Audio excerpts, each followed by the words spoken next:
Welcome back. You are listening to the home of forbidden romances. Prepare yourself, because tonight's story will leave you breathless.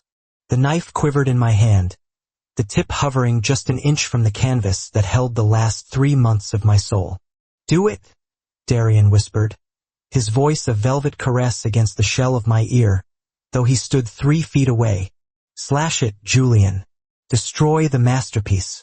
Prove to me that you hate me more than you love your art." Couldn't breathe. The studio was cold, smelling of turpentine and the expensive, woody cologne that clung to Darian like a second skin. My hand shook. I wanted to destroy it. I wanted to rip the canvas apart just to wipe that arrogant, knowing smirk off his face.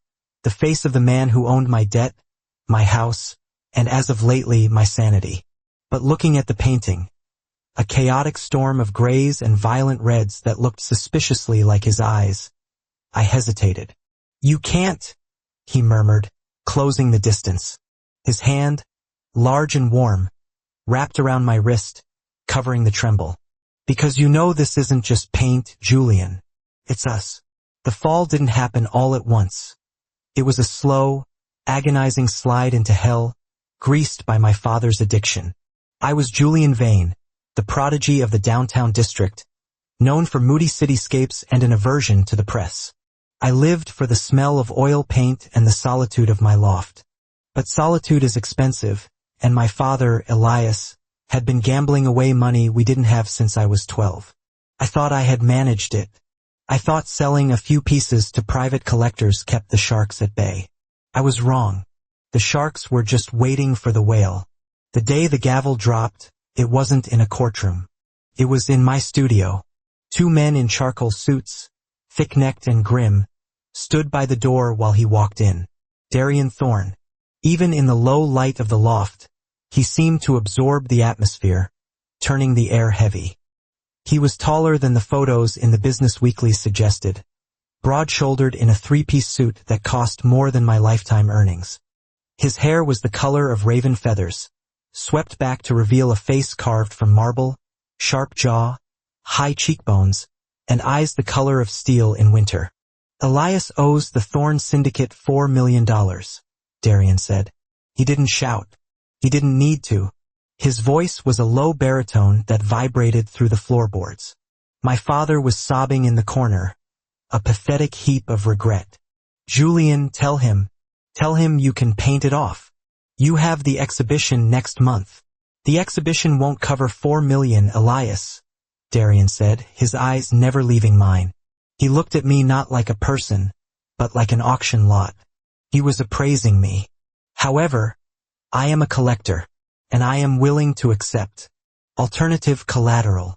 I stepped forward, wiping a smear of Prussian blue from my cheek. "I'm not selling my body to a loan shark," I spat, my pride the only shield I had left. Darian tilted his head, a ghost of a smile playing on his lips. "I don't want your body, Mr. Vane. Not yet, at least.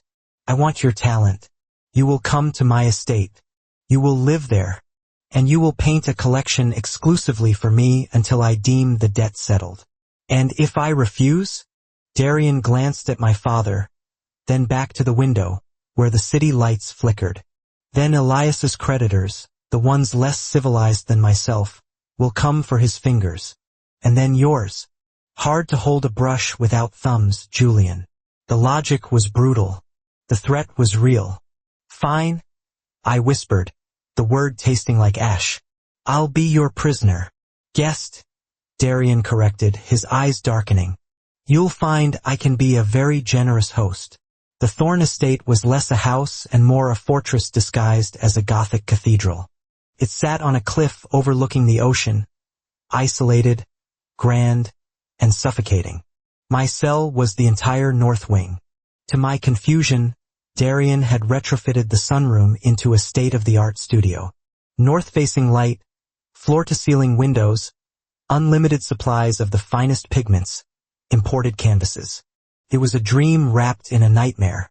For the first 2 weeks, I saw him only at dinner. We sat at opposite ends of a mahogany table long enough to land a plane on. "You haven't painted anything?"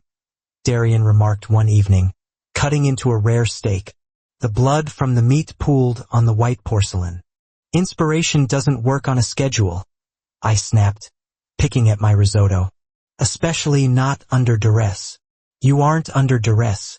You are under contract. He took a sip of red wine, his gaze piercing. Perhaps you lack motivation. Shall we discuss your father's current location? He's safe in a rehab facility I pay for. It would be a shame if the funding dried up. I slammed my fork down. Why are you doing this? You have enough money to buy the Louvre. Why torment a mid-tier artist? Darian dabbed his mouth with a napkin and stood up. He walked the length of the table, the sound of his dress shoes echoing like gunshots in the silence. He stopped behind my chair, leaning down. I could feel the heat radiating from him, smell that intoxicating mix of sandalwood and danger. Because Julian, he whispered, his breath stirring the hair on my neck. I see what you hide in those layers of paint. You paint rage. You paint longing. And I want to see if you can paint me. The dynamic shifted in the second month. The enemy's part of our equation began to blur into something far more dangerous. I started painting. At first, it was out of spite, dark, jagged, abstract pieces meant to disturb him. But Darian hung them in the main hall. He spent hours staring at them. One night, a thunderstorm knocked out the power. I was in the studio, working by candlelight, shirtless due to the humidity. I didn't hear him enter. The composition is off. His voice came from the shadows. I jumped, dropping my brush. Darian stood in the doorway, illuminated by a flash of lightning. He had discarded his suit jacket. His white shirt was unbuttoned at the collar, sleeves rolled up to reveal forearms corded with muscle. Excuse me, I bristled. I'm the artist here.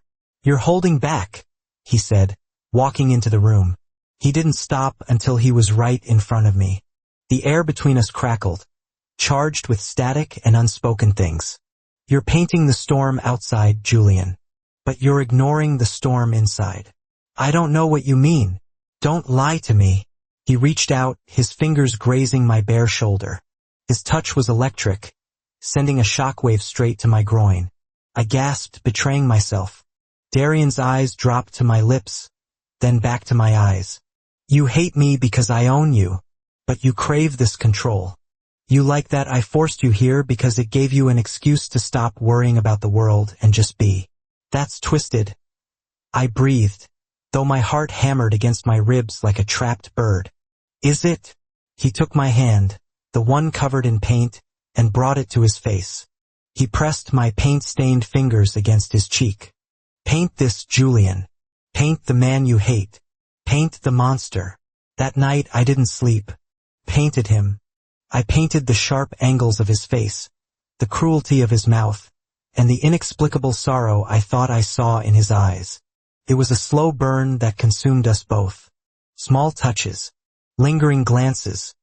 He would bring me coffee in the morning, his hair messy from sleep, looking devastatingly human. I would catch him watching me from the balcony while I walked in the gardens. I found myself waiting for his footsteps. I found myself dressing with more care for dinner. The Stockholm Syndrome accusation whispered in the back of my mind, but this felt deeper, primal. Then came the discovery. I was looking for a reference book in his library when I knocked over a stack of leather-bound files. Papers spilled out. Photographs. My heart stopped. They were photos of me, not from the last 2 months but from years ago. Me at my graduate exhibition. Me at a coffee shop 3 years ago.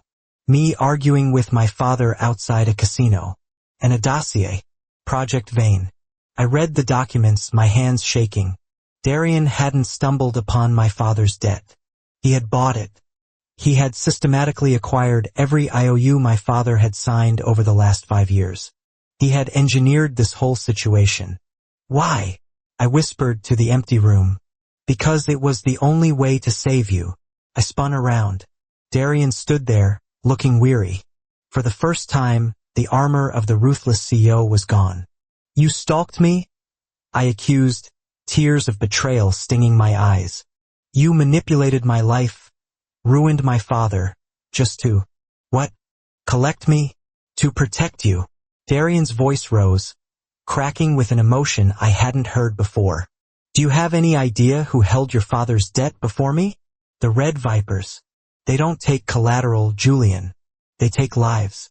They were going to kill Elias and sell you into a trafficking ring to recoup the loss. He stepped forward, pleading. I tried to commission you years ago. You refused. You said you wouldn't work for soulless corporate vultures. If I had approached you offering help, you would have spat in my face. You're too proud. So I became the villain.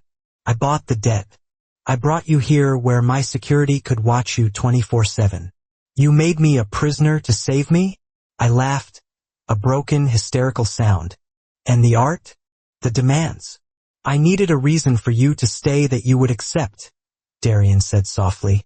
And I wanted to see you create. I've loved your work for a decade, Julian. And I've loved you from afar for almost as long. The confession hung in the air, heavy and suffocating. You don't love me, I said, my voice trembling. You love possessing things. You love control. Test me, he challenged. That brought us to the knife, to the studio, to the moment where he handed me the blade and told me to destroy the painting of him I had poured my heart into. Slash it, he repeated, his hand still gripping my wrist. If you believe I am just a monster who owns you, destroy the art. I won't stop you. The debt is forgiven either way. You can leave tonight. I looked at the canvas. It was the best thing I had ever created. It was Darian, but not the cold tyrant. It was the man who brought me coffee. The man who shielded me from a world that wanted to eat me alive. I looked at him. His eyes were wide, vulnerable, waiting for my judgment. I dropped the knife. It clattered loudly on the wooden floor. I can't, I whispered. Darian let out a breath he seemed to have been holding for years. Why? Because... I reached up, tangling my fingers in his dark hair, pulling his face down to mine. It's not finished yet. He didn't wait. He crashed his lips against mine. A kiss of desperation and hunger that tasted of wine and salvation. It was rough, demanding, and overwhelming. I melted into him, the anger dissolving into the heat of his body. He lifted me up, pressing me against the drafting table, scattering charcoal pencils everywhere. You are mine, he growled against my neck, biting lightly. Not because of the debt, but because we are the same. Broken, obsessive, and lonely. I'm yours, I admitted, surrendering to the truth I had denied for months. We didn't leave the studio for 2 days. The power dynamic shifted again. He might have been the master of the house, the CEO of the Thorn Syndicate, but in that room, under the smell of oil paint, he was my muse. And I was the one who decided how he was seen. Weeks later, the debt contract sat on the fireplace mantel. Darian watched me as I lit a match. Are you sure? He asked. That paper is worth $4 million. It's worth nothing, I said, dropping the match. The paper curled, turning black, the flames licking at the signature that had bound me to him. Because you can't own what was already given to you freely. Darian wrapped his arms around my waist from behind, resting his chin on my shoulder as we watched the debt burn to ash. So, he murmured, what will you paint next? I turned in his arms, smiling dangerously. You, but this time, without the suit. And that is how the artist captured the collector, turning a prison into a kingdom. If you enjoyed seeing Julian take control and tame the beast, destroy that like button. And tell me in the comments. Would you forgive a man who manipulated your entire life just to save it? Is protection worth the loss of freedom? I'll be reading your answers. Subscribe for the next chapter. Until then,